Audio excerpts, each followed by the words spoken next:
বন্ধুরা, তোমরা কেমন আছো? ভাদ্র আশ্বিন মাসে তোমাদের সাথে তাল বড়ার রেসিপি শেয়ার করব না তা কি হয়? তোমাদের অনেকেই তো খেতে চাও, কিন্তু দেখা যাচ্ছে যে প্রসেসিং এর অভাবে খেতে পারছো না। তাই এই তাল বড়ার রেসিপি প্রসেসিং সহকারে শেয়ার করলাম। দেখো কিভাবে প্রথমে প্রসেসিং করা হচ্ছে।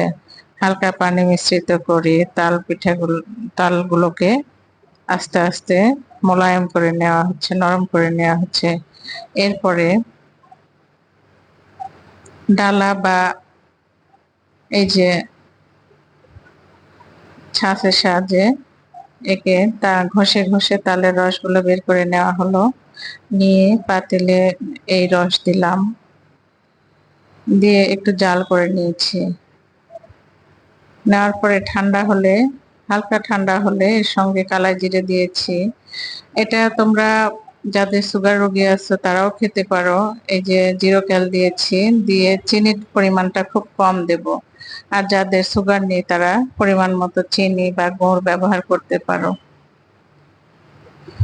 করে তোমরা যে কেউ মিষ্টি পরিমাণ মতো দিয়ে তাল পিঠা বানাতে পারো।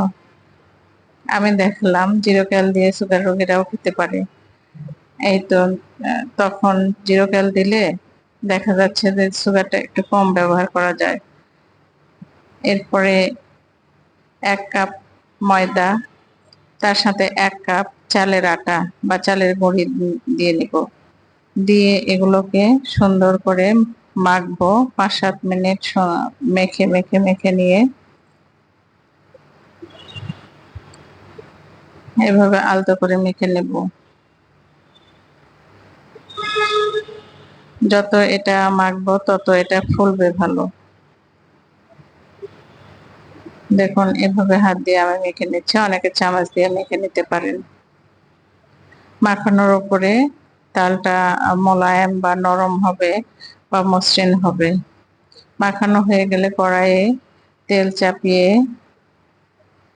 তেল গরম হয়ে আসলে এর মধ্যে আগে প্রথমে অল্প একটু দিয়ে দেখবো যে এটা গরম হয়েছে কিনা। হ্যাঁ, তেল গরম হয়ে গিয়েছে। আপনারাও এইভাবে তৈরি করে নিতে পারেন। তেল গরম হয়ে গেলে এখন আমি পিঠাগুলো হাতের আকৃতিতে, হাতের কারসাজিতে বিভিন্ন আকৃতিতে এটা তৈরি করব।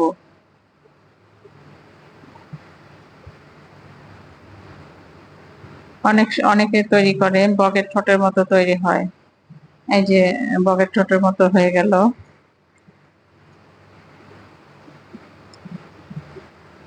জালটা কিন্তু মিডিয়াম টু লো হিটে রাখতে হবে।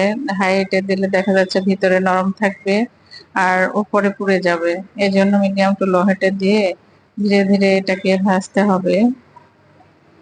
ভাজা হয়ে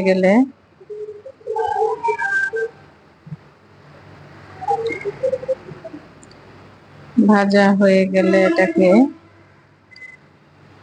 তুলে নিয়ে গরম গরম সার্ভ করব। যদিও এটা ঠান্ডা হলেও মিষ্টি পিঠাগুলো ঠান্ডা হলেও চমৎকার লাগে।